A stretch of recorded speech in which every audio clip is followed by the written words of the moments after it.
You cannot always be dead serious, hence today we will be looking into something rather unusual, or should I say amusing. It is early stalemates we will be investigating now. How quick do you think could we bring about a stalemate from this starting position here? If you want to think about it, press on pause now. The answer is only 10 moves. Of course, it cannot happen via a normal game of chess. It must be fabricated.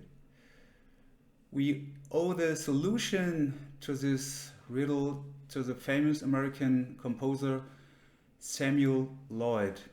Loyd died in 1911 in New York, so this stalemate solution is around for quite a while, but chances are that not all of you are familiar with it. The first move is e3. Do you know the name of this opening? I think only a minority would know it. So the answer is, it is Van Cur's opening.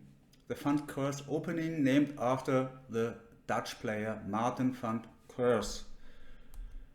A5 is now of course quite unconventional, and here it becomes outright chaotic.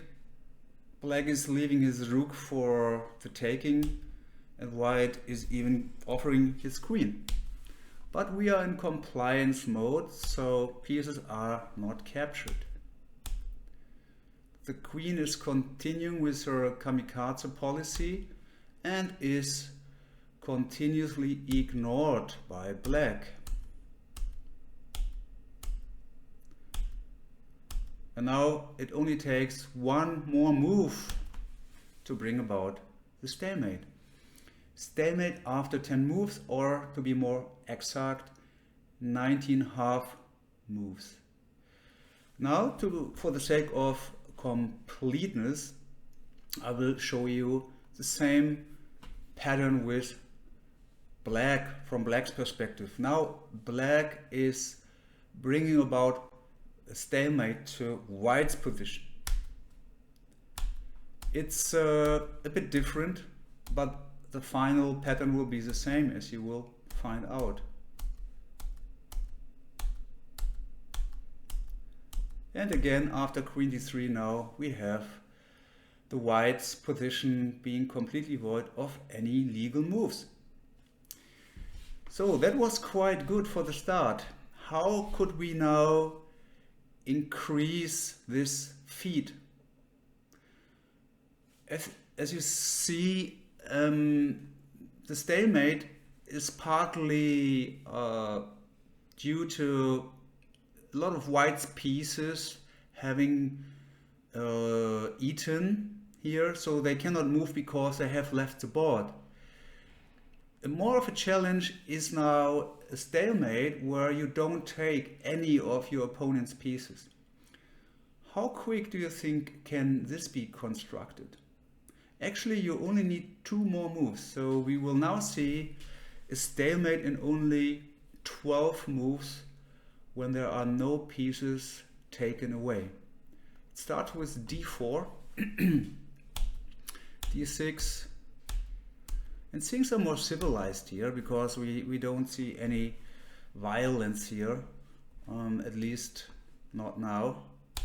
And even the pawn on e4 is defended, so even though the moves are not optimal, it resembles more a normal game so far. But now we see the first blunder. White is ignoring the threat to his d-pawn. And more damage is done. Check, knight e2. This is, of course, is a disastrous move. e3. And believe it or not, only one move is needed, f4, and white is stalemated. That was quite nice. Again, Samuel Loyd is the author of this stalemate. So now, how can you top this stalemate without any captures? There's an increase in difficulty. What do you think about a double stalemate? Both sides are being stalemated. This is what we will be seeing now. E4, D5, the Scandinavian. So far everything looks normal, even this move is not out of the ordinary. Queen f3, okay, possible. King f7, still not a huge crime, but now it becomes crazy. Queen takes b7. Okay, the rest without any further comment.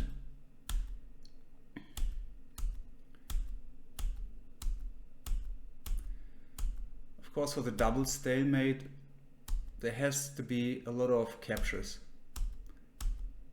And actually, it is quite symmetrical, as you can see.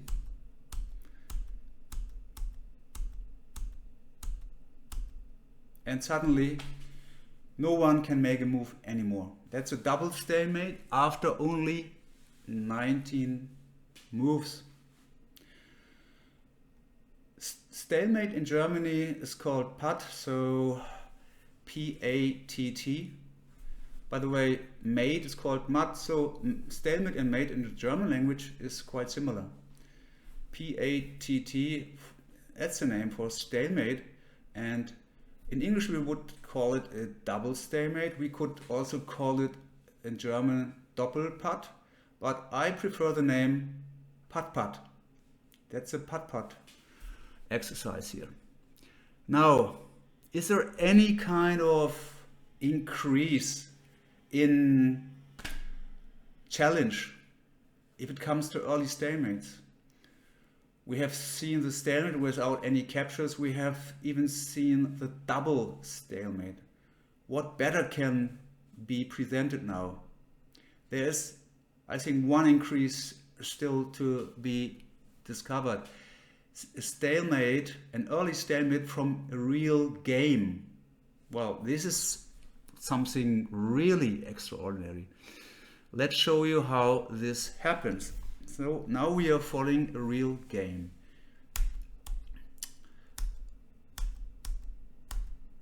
White is now playing an unusual move. It's the French wing gambit, but it's a bad move. Black is slightly better after accepting the pawn. And now, after bishop d7, black has a slight advantage. But here, black played knight h6, which brings white back to equality, actually. a3. This position is rather, or pretty much equal. White's compensation is clear to see. He enjoys space advantage on the king side, and his center is very stable. Very often the French defense, you know, the pawn d4 is under pressure, but here we have a pawn on c3. So this is what white got for his material investment. Position is equal now.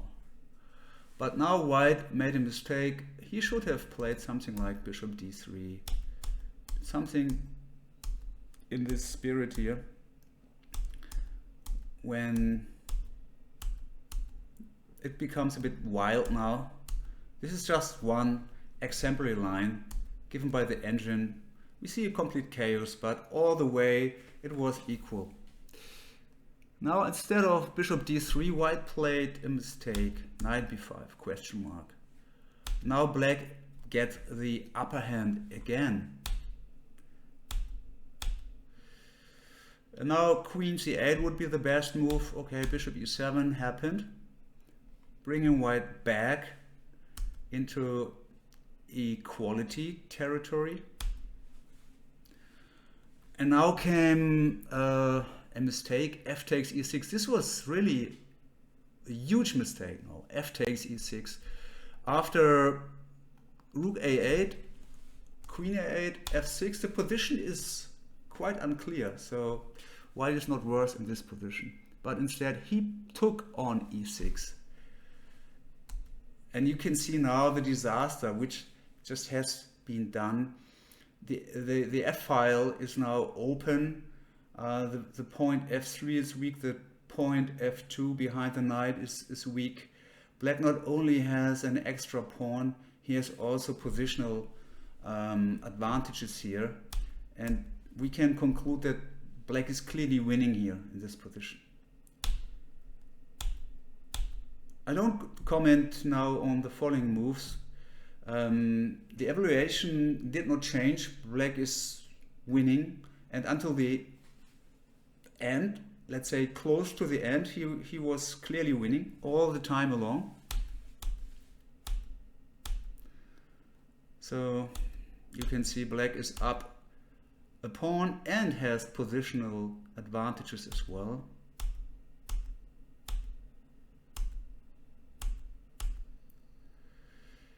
In this position here, the engine says that Black's advantage is something like 8 pawns already. So after bishop f5, for instance, we would see Black clearly winning. Black has one extra pawn, the better king, the better pawn structure, the better minor piece. Black has everything you can dream of. But here, Black wanted to become smart, right? He saw that the rook on g5 was unprotected, and this is the right way of thinking. If you see weaknesses in your opponent's camp, as are unprotected pieces, this gives rise to looking for concrete solutions, for a combination. And this is what Black did. He took on f3. Question mark. The move is not illogical, but as you will see, it is bad. Here you see the point of Black's play. Black was gobbling up yet another pawn by this nice combination. And of course, after king f1, queen takes g5, white is completely lost. But here in this position, white found a salvation. Maybe you want to think about it for yourself for a while. Please, again, press on stop now. I will reveal it now. White, instead of going to f1, went with his king to h3, blocking the h2 pawn, and also putting his king into a position where it cannot move anymore. Now it's White's turn. So once again, I ask you, what do you think White played here? You can press on pause if you want to find it out for yourself. The answer, of course, is White only had to destroy one remaining piece, and we have a stalemate on the board. So Black fell into a stalemate trap. This, by the way, is nothing extraordinary. Mostly it happens in the endgame. Here actually we only see 27 moves. This game was only 27 moves old, so still very young, very short game. That's what makes this game so unusual. But the stalemate trap is a widespread motive. You should also look out into your own games when you're winning. Try to figure out whether your opponent can set himself into a stalemate position. So this was the game Sibillio against Mariotti, Ravenna 1982, a classical game. Mariotti is a grandmaster, so he was a grandmaster of the early generation, born 1946, Italian grandmaster. Ravenna, those who still recall history lessons in school know that it was the capital of the Western Roman Empire for something like 50 or 60 years. Was around, I think, the 5th or 4th century. I don't recall exactly. It is at the Adriatic Sea near Bologna. So that was the game, and now comes a fun fact. This position happened not only once but twice in chess history. After this game, from 1982, we also found another game. 2013, St. Petersburg. There was a game between Nedostop and Bahudarian. I played through that game and I found there was a little difference in move order. Well, it's not important actually. There was a little difference in move order for 2 moves or so, and then the game was the same. Again, it was back on track. But quite funny that after 27 moves, we see not only a stalemate position, but it happened twice. Well, I hope you liked this episode, which was more out of the ordinary, and I wish you a nice day. Bye bye.